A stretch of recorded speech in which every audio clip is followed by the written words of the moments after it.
Anlayotganinglar Muhammed Aleyhisselam'ның tercüme hali namlı eser. 168. bab Ganimetlerinin taksim kılınışı. Peygamber Aleyhisselam ganimetler toplangan Ci'rana degen yerge qaytib berip, ganimetlerini hesaplap görüp, olanı 5'ge böldü. İslam dini tehiçe konuda taza oruluşup ketmegen kişilerinin konunu eliş üçün olarga ganimetten xeli köp narsa berdi. Müslüman bolmagan bir qism kişilerini İslam diniga mayil qilish üçün olarga ganimet berildi. Birinci türkümdekilerden bolgan Ebu Süfyan'a 40 oqiya altın ve 100 tügü berildi. Ebu Süfyan'ın iki oğlu Muaviye bilen Yezid'e şundaq berildi.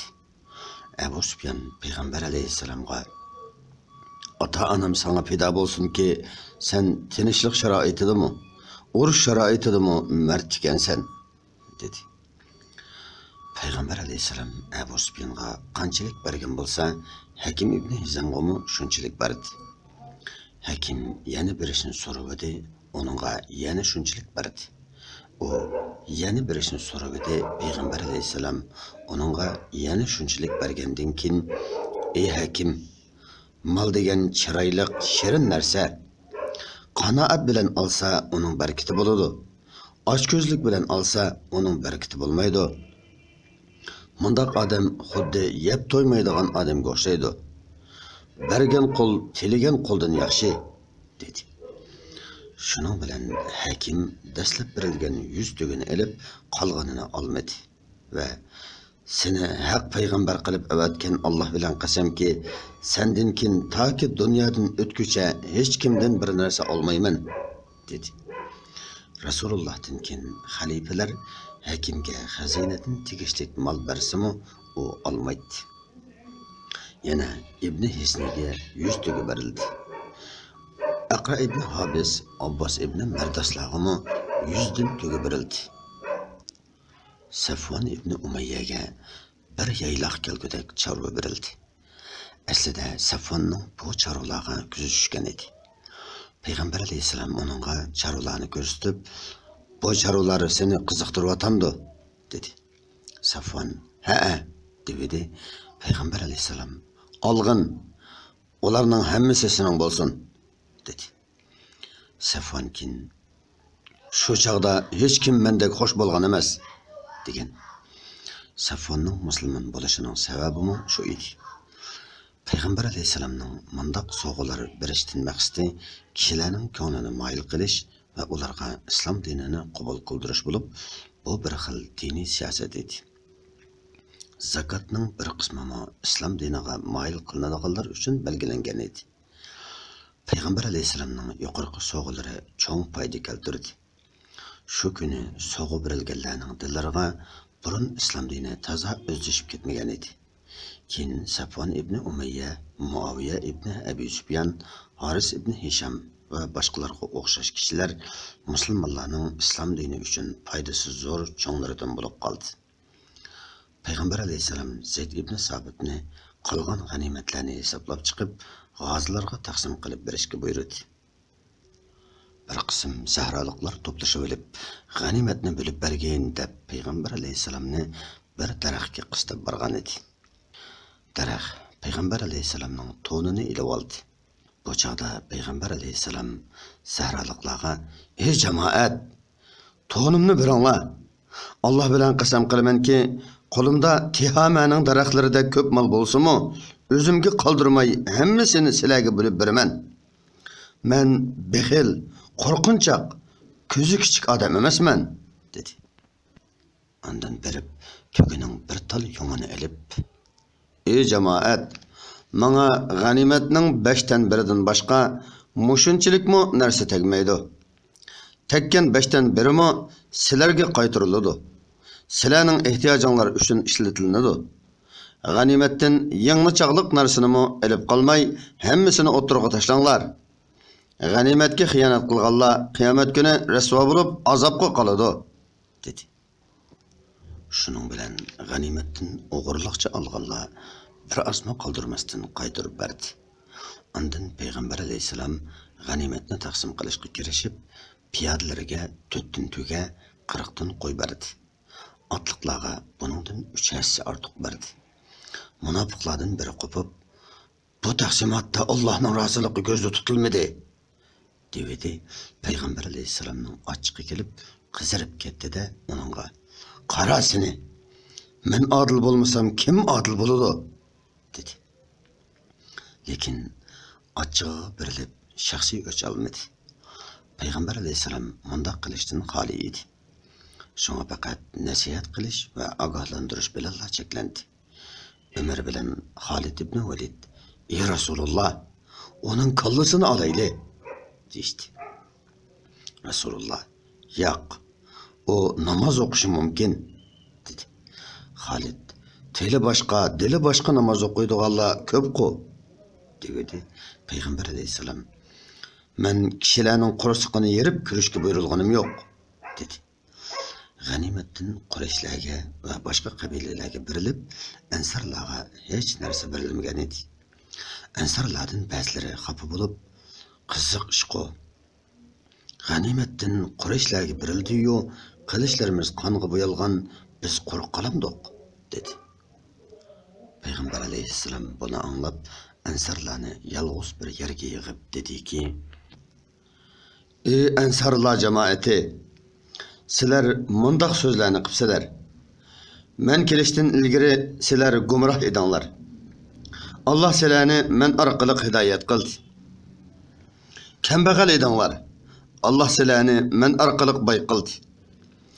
Bir-biringlarga dushman edinglar. Alloh sizlarni men orqali do'stlashtirdi. Quraysh xalqi bo'lsa, kufrdan amdala xalos bo'lgan, beshiga musibat kelgan xalq. Men ularga mal berib, ularning ko'ngillarini utmoqchi bo'ldim. Ey Ansarlar jamoati, ularning ko'nglini elib, ularni musulmon qilish uchun berilgan ozg'ina mal uchun xafa bo'ldinglarmi? Men sizlarning tavranmas, mustahkam iymoninglarga ishonib, sizlarga g'animatdan bermadim. Ey Ansarlar jamoati, kishilar qo'y, tugilarni elib qaytsa, sizlar Rasulullohni elib qaytishga rozi bo'lmamsizlar? Alloh bilan qasam qilamanki, hijrat bo'lmagan bo'lsa, men Ansar bo'latdim. Agar butun xalq bir yo'lga kirib, Ansarlar ikkinchi yo'lga kiradigan bo'lsa, men cho'qim Ansarlarning yo'liga kirgan bo'latdim. Ey Robbim, Ansarlarga rahmat qil. Ansarlarning bolalariga rahmat qil." Bu so'zlarni anglab, Ansarlarning ko'ngli erib, yig'lashib soqollari ho'l bo'lib ketdi. Ular: "Nasibimizning Rasululloh bo'lishiga rozimiz," deyishib tarqashdi. 169-bob Havozin qabilasining elchilari. 10 kundan keyin Rasulullohning qishig'a Zuhayr ibn Sard boshchiligida Havozin qabilasining elchilari keldi. Ular asir elingan ayollarning qo'yib berilishini, bo'lmasa namoqqa qoladiganliklarini aytib, Payg'ambar alayhisalomga iltimos qildi. Zuhayr Rasulullohga: "Ularning ishida sening enik onalaring, hommalaring va seni boqqan tarbiyachilaring bor," dedi. Va Payg'ambar alayhisalomga yalvorib, mana she'rini o'qidi. "Kechirgin ey Rasululloh, qilibsan marhamat bizga. Kutarmiz iltifotingni umidvorlik bilan har dam. Kechirgin seni emgizgan ayollarga qilib shafqat. Ularning mo'l suti bilan edi og'zing hamisha nam. Qilarmiz ko'p tashakkurlar sening bu iltifotingga. Qolur manguga unutilmay ko'ngillar ichra noming ham. Umid shuki erishgaymiz ajoyib katta afunga. Kechirsan qancha ko'p, shuncha sana nusrat bo'lur hamdam. Seni oqsut berib baqqan ayollarni kechirgaysan. Burundan mardliking mashhur, bilar buni jimi olam." Payg'ambar alayhissalom: "Men eng rost so'zni yaxshi ko'raman. Sizlar ikkining biriga turinglar. Ya'ni ya bola chaqanglarga turinglar, ya melinglarga. Sizlarni kutib berib kelmasmikin deb o'ylagan edim," dedi. Elchilar: "Naslimizga hech narsani tan qilmaymiz. Xotin bolalarimizni qaytarib bergin. Ular biz uchun eng suyimlikdir. Qo'y tugi to'g'riliq ig'iz ochmaymiz, dedi. Payg'ambar alayhissalom: o'z qo'limdagi va Abdul Mutallib jamiyatining qo'lidagi asirlarni qaytaraman. Peshin namozidan keyin sizlar xalqqa musulmon bo'lganliklarini bildirgandan keyin Rasululloh orqali musulmonlar orqali Rasulullohdan shafaat tilaymiz deb o'zinglarning diniy qarindosh ekanliklarini aytinglar, dedi. Elchilar shunday qilishdi. Payg'ambar alayhissalom sahobalariga: sizlarning diniy qarindoshinglar tövbe qilib kepti. Men ularning xotin bolalarini qaytarib bermoqchi bo'ldim. Yoqtirganlar shunday qilsin. Yoqtirmaganlar asirlarni qaytarib berib, uning badaliga g'animat olsin, dedi. Muhojirlar va ansarlar qo'limizdagi asirlarning hammasi Rasulullohga mansub, deyishdi. Sahralıqlardan Aqra ibn Habis, Uyayna ibn Hisni, Abbas ibn Mardas qatorliq bir guruh kishilar asirlarni qaytarishdan bosh tortdi. Payg'ambar alayhissalom asirlarni ulardan qarz hisobida ilib elchilarga qaytardi. Rasululloh Havazin bilan bo'lgan urushning boshchisi Malik ibn Avf Nasrining oilasini, ularning Makkadagi hammasi Ummu Abdullah ibn Abu Umayyaning yanada qamab qo'yishga buyurdi. Elchilar: ular bizning cho'nglarimiz edi, dedi. Rasululloh: ularga men yomonlik qilmayman, dedi. Rasululloh Malikni so'radi. Saqib bilan qochib ketdi, deydi. Rasululloh: Malikqa aytinglar, agar u mening qishimga musulmon bo'lib keladigan bo'lsa, onunğa xotin balalarini, mallarını qaytarib berishdan tashqari, yani 100 tugi beraman, dedi. Malik bunu anlab, qo'rg'ondan yoshirin tushib, Ji'ranaga kelib, Payg'ambar alayhissalom oldida musulmon bo'ldi. Melini va bola chaqalarini qaytarib oldi. Payg'ambar alayhissalom Malikni Havazin qabilasidan musulmon bo'lganlarga boshliq qilib qo'ydi. 170-bob Ji'rana umrisi. Payg'ambar alayhissalom umr qilmoqchi bo'lib, Ji'ranadan ihrom bog'lab, kechasi Makkaga kirib, Baytullohni tavob qildi. Hajrul Aswadni so'ydi va shu kechasi Makkadan qaytib chiqib, Ji'ranada 13 kun turdi. Ondan qo'shinni otlanishga buyurib, Zulqa'da oyining 27-kuni Madinaga omon eson kirdi. Uning urushida Alloh mushriklarni parchalab etdi. Ularning shon shavkatini to'kdi. Aholisini vayron qilib etdi. Havazin qabilasi urush qila oladigan odamlarning hammasini va tugi qo'ylarini mo billa chiqqan edi.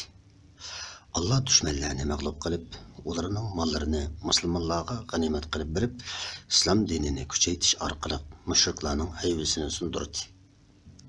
Shuning bilan mushriklardan Payg'ambar alayhisalomga qarshilik ko'rsatadiganlar qolmadi. Shunga Havazin qabilasi tarmar qilingan Hunayn urushini mushrik arablar bilan bo'lgan urushlarning oxirgisi deshki bo'ladi. Shuningdan keyin arablarning ichida aqlsizlik bilan qurolliq qarshi chiqadigan, ammo uzun o'tmayla parlaq haqiqatning kuchini ko'rib, qurol tashlaydigan ozg'ina jamoalar qolgan edi. 171-bob qo'shin avatish. Payg'ambar alayhissalom Madinaga qaytib kelib, Yamanda turishliq Suda qabilasini islom diniga da'vat qilish uchun Sudaga Qays ibn Sa'd boshchiligida 400 kishilik qo'shin avatdi. Suda qabilasidan Payg'ambar alayhissalomning qishig'i bir odam kelib: "Ey Rasululloh, men qavmimdan elchi bo'lib keldim. Askaring qaytsin, men qavmimni elib kelay", dedi. Payg'ambar alayhissalom askarlarini qaytishga buyurdi. 172-bob Suda qabilasining elchilari. Bu odam qavmiga berib 15 odam bilan elchi bo'lib kelib, Sa'd ibn Ubadaning uyiga mehmon bo'lib tushdi. Ondan ular islom diniga kirganligini bildirib, Rasulullohga bay'at qildi. Ondan bu yerga kelolmagan xalqlarimiz uchun mo bay'at qilamiz, deydi. Ular qavmiga qaytib borgandan keyin islom dini ularning ichida umumlashdi. Hajjatul Vadada ulardan 100 odam kelib Rasululloh bilan birlikda haj qildi. 173 bob qo'shin avatish. Ondan Payg'ambar alayhisalom Bishir ibn Sufyanni Xuzoa qabilasiga mansub Bani Ka'b arablaridan zakot olish uchun avatdi. Bani Ka'b arablarining qo'shnisi Bani Tamim qabilasi ularni zakot berishdan to'sdi. Bu xabar Rasulullohga yetgandan keyin Rasululloh Uyayna ibn Hisni boshchiligida sahroliklardan tarkib topgan 50 otliq askar avatdi. Bular bir Bani Tamim qabilasi bilan urushib, 11 er, 21 ayol ve 30 balını esir elip Medine'ye qaytib geldi. Peygamber aleyhisselam esirlerini Haris'nin kızı Remla'nın qorusida saqlashga buyurdi. 174. bab Tamim qabilasining elchileri. Mazkur vaqadan keyin esirlerini qaytarilish uchun Bani Tamimning cho'nlaridan tarkib topgan elchilar hay'ati Rasulullahning oldiga keldi. Bularning ichida Utarit ibn Hacib, Zabirqan ibn Badra ve Emir ibn Ahtamlar var idi. Ular Rasulullah'ni kutib turishdi. Payg'ambar alayhisalom kechikkandan keyin ular uning hujrasiga berib, qattiq ovoz bilan: "Hey Muhammad, bizning oldimizga chiqqin. Sen bilan faxrlanish uchun keldik. Biz maqtagan kishimizni ko'kka ko'tarib o'tamiz. Hajivi qilgan kishimizning yuzini tushirib o'tamiz" deb to'g'ladi. Payg'ambar alayhissalom ularning ovozidan norozi bo'lgan holda chiqdi. Qur'oni Karimdagi mana oyatlar shular to'g'risida nozil bo'ldi. Ey Muhammad, shubhisizki seni g'ojirlaringning orqasida turib to'laydiganlarning ko'pinchisi aqlsiz kishilardir. Sen ularning oldiga chiqquncha, ular sabr qilib turgan bo'lsa, ular uchun albatta yaxshi bo'ladi. Allah nihayet mağfiret kılgıçıdır. Nihayet mehribandır. Sura Hucurat 4-5 ayetler. Bu çağ peşin namazının vakti bulup Bilal ezan etti. Peygamber aleyhisselam namazga çıktı. Elçiler Peygamber aleyhisselam'a yetişip elip, "Biz Beni Tamim kabilesinden bulumuz. Şairimizni, natıkımızını elip geldik. Sen bilen müşaire kılışımız, faxrlışımız" dedi. Peygamber aleyhisselam onlarga: "Men Allah tarafından şiir aytishga avatilmagan, faxrlanishga buyurilmagan" deb javob berib, peshin namozini o'qidi.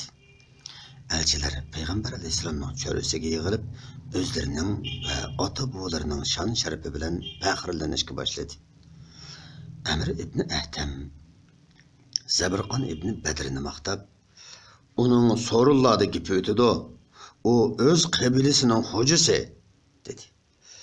Zabirqan qo'pib: "Ey Rasulullah, Emir mening sharifimni ko'ralmadi. Yuqorqilardan ustun turadigan ortiqchiliklarımni bilib turib aytmadi" dedi. Emir: "Zabirqan odamigarchiligi kam, pisiq, tegi pes odam" dedi. Emir ikki xil gap qilganlikdan Rasulullahning qo'shimasi turildi. Emir: "Ey Rasulullah, oldingi so'zim rost. Keyingi so'zimmi yolg'on emas. Chunki oldida uningdan men rozi bo'lgan. Uning to'g'risida biladigan eng yaxshi so'zimni qildim. Keyin uningdan ranjigan. Uning haqida biladigan eng yomon so'zimni qildim" dedi. Payg'ambar alayhisalom: "Fasohatlik so'z kishiga sehrdek ta'sir qiladi" dedi. Ondan ular musulmon bo'ldi. Payg'ambar alayhissalom ularga asirlarni qaytarib berdi va obdan mukofotlarni berdi. Ular Madinada bir mezgil turib, Qur'on va diniy ahkomlarni o'rgandi. 175-bob qo'shin avatish. Payg'ambar alayhissalom Bani Mustaliq arablaridan zakot olish uchun ularga Valid ibn Uquba ibn Abi Muaytni avatdi. Mustaliq arablari Validning kelganligini anglab, uni qarshalash uchun ularning oldiga qurolliq odam chiqardi. Ular zakotga beradigan tugalarni billa chiqqan edi. Jahiliyat zamonida Valid bilan ularning orasida adovat bo'lganlikdan Valid ularni urush qila chiqdi deb o'ylab, darhol qaytib berib payg'ambar alayhissalomga ular murtad bo'pti, zakot berishdan bosh tortdi deb ma'lum qildi. Payg'ambar alayhissalom ularning ahvolini o'qib kelish uchun Xolid ibn Valid boshchiligida qo'shin avatdi. Xolid yushurin berib, ularning namoz bomdodga aytgan azanini anglab, ularning murtad bo'lib ketmaganligini bildi va qaytib berib payg'ambar alayhissalomga ahvolni ma'lum qildi. Payg'ambar alayhissalom ulardan zakot olishga Validdan boshqa odamni avatdi. Valid to'g'risida Qur'ondagi mono oyat nozil bo'ldi. Ey mu'minlar, agar sizlarga bir fosiq odam biror xabar olib kelsa, uning tegi taktini bilmaylar, biror qavmga azor yetkazib qo'yib, qilmishinglarga pushaymon qilib qolmasliklaringiz uchun u xabarni aniqlab ko'ringlar. Sura Hujurat 6-oyat. 176-bob qo'shin avatish. Habashistonliklardan bir to'p odamning Jidda aholisiga hujum qilmoqchi bo'lganligi payg'ambar alayhissalomga anglandi. Payg'ambar alayhissalom ularga Alqama ibn Mujazziz boshchiligida 300 kishilik qo'shin avatdi. Bular Jiddaga yetib berib, dushmanni tutish uchun kemaga tushdi. Habashlar bu yerda bir orolga to'plangan edi. Ular musulmonlar qo'shinini ko'rib qochdi. Arada urush bo'lmadi. Alqama qo'shinni olib qaytdi. U yo'lda kelib o'tib, askarlar ichidagi yuguruklarni oldida tezroq ketaverishga buyurdi. Ularga Abdullah ibn Uzabata Sahmiyni boshliq qilib tayinladi. Abdullah chaqchaqchi odam edi. U yo'lda ketib o'tib, bir yerga o't yoqdi va askarlarga "Sizlar menga bo'ysunishga buyurilgan emasmi?" dedi. Ular "Ha" dedi. Abdullah "Undaq bo'lsa, mushu o'tga sakringlar" dedi. Ularning ba'zilari "Biz o'tdan qo'rqib musulmon bo'lgan tursak" deydi. Ba'zilari sakramoqchi bo'lishdi. Abdullah ularni to'sib, "Chaqchaq qilgan edim" dedi. Bu voqeani Rasululloh anglab, "Alloh oldida gunoh bo'ladigan ishlarda maxluqqa itoat qilishga bo'lmaydi" dedi. Hijriyaning 9-yili 178-bob qo'shin avatish. Bu yil Rabiul Avval oyida payg'ambar alayhissalom Ali ibn Abi Talib boshchiligida 50 otliq askarni Tay qabilasining Fulis degan butini chaqib tashlashga avatdi. Ular berib Fulisni chaqib ko'ydiribdi. Tay qabilasining aholisi qarshi chiqqanlikdan ularni mag'lub qilib, chorvalarini g'animat oldi va bir qism kishilarni asir oldi. Asir elanganlar ichida Hotamning qizi Saffana bor edi. Madinaga qaytib borgandan keyin Saffana Rasulullohdan e'tibor berishni o'tingan edi. Rasululloh uni ozod qilib etdi. Chunki qo'li kang odamlarni hurmatlash payg'ambar alayhisalomning odati edi. Saffana payg'ambar alayhisalomga duo qilib, "Ilohim, boyliqdan kambag'allashib qolganlar sana rahmat o'qisin. Kambag'allikdan beyg'allarning qo'liga seni qaratmasin. Sening yaxshiliklaringni o'z joyiga tekkizsin. Seni baxil odamga muhtoj qilmasin. Xor bo'lib qolgan aziz odamni sening sababing bilan qayta aziz qilsin" dedi. Rasulullohning yaxshi muomalasi Saffananing qarindoshi Adi ibn Hotamning musulmon bo'lishiga sabab bo'ldi. Adi islom qo'shinining alamlarini ko'rib Shamga qochib ketgan edi. Saffana Shamga berib, qarindoshiga payg'ambar alayhisalomning o'ziga yaxshi muomala qilganligini aytib berdi. Adi Saffanadan qanday qilish to'g'riliq maslahat so'rab edi. Saffana Adiga "Meningcha tezdan Rasulullohning oldiga borgin. U rost payg'ambar bo'lsa, burunroq berib musulmon bo'lganliging sening ortiqchiliging bo'ladi. Agar u podshoh bo'lsa, sen yanala Adi petingchi qilaverasan" dedi. Buni anglab Adi "Azbiroy Xudo, to'g'ri maslahat berding" dedi. 179-bob Adi ibn Hotamning kelishi. Adi Madinaga kelib payg'ambar alayhisalom bilan ko'rishdi. Payg'ambar alayhisalom Adini uyga boshlab mandi. Ular ketayotganda bir ojiz mo'may uchrab, Rasulullohni to'xtatib, o'zining hojatlari to'g'riliq uning bilan uzun so'zlashdi. Adi ichida Asbiray Xudo, bu kishi podshoh emas ekan, dedi. Payg'ambar alayhissalom adini boshlab uyga kirgandan keyin uningga ichiga xurmaning qavziga qachilangan teri yostiqni qo'yib berib, uni unimag'iniga unimay yostiq ustida o'ltirg'izdi. O'zi bo'lsa taq yerda o'ltirdi. Ondan, ey adi, musulmon bo'lsang omon bo'lasan, deb 3 qatim aytdi. Adi, mening dinim bor, dedi. O xristian dinida edi. Payg'ambar alayhissalom, diningni seningdan yaxshiroq bilaman, dedi. Adi, dinimni meningdan yaxshiroq bilamsan, dedi. Payg'ambar alayhissalom, ha, dedi. Va xristian dinidagi boshliqlarning arablarni do'rab g'animatning 4dan 1-ni oladigan, aslida xristian dinida yo'q bir qancha ishlarni sanab berdi. Ondan, ey adi, manga agashganlarning kambag'alligini va ojizligini ko'rib islom dinini qabul qilmayotadigansan. Alloh bilan qasam qilaman. Musulmonlarda mol ko'p bo'ladigan shundoq kunlar keladi-ki, uni olg'ili odam chiqmay qoladi. Ehtimol bizning dushmanlarimizning ko'pligini ko'rib islom dinini qabul qilmayotadigansan. Hiraga borganmiding, dedi. Adi, Hirani ko'rganim yo'q, anglagan edim, dedi. Rasululloh, Alloh bilan qasamki, islom dinining qanot yeyishi bilan shundoq eminlik bo'ladi-ki, xotin kishi o'zi yolg'iz Hiradan chiqib Baytullohni tavob qilib qaytib keladi. Ehtimol podshohlik, hokimiyat bizning qo'limizda bo'lmaganligi uchun islom dinini qabul qilmayotadigansan.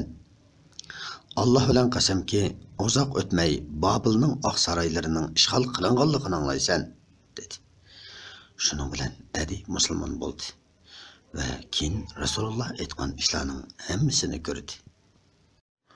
Bu qism mush yerda oxirlashdi. Diqqatinglar ikkinchi qismda bo'lsin.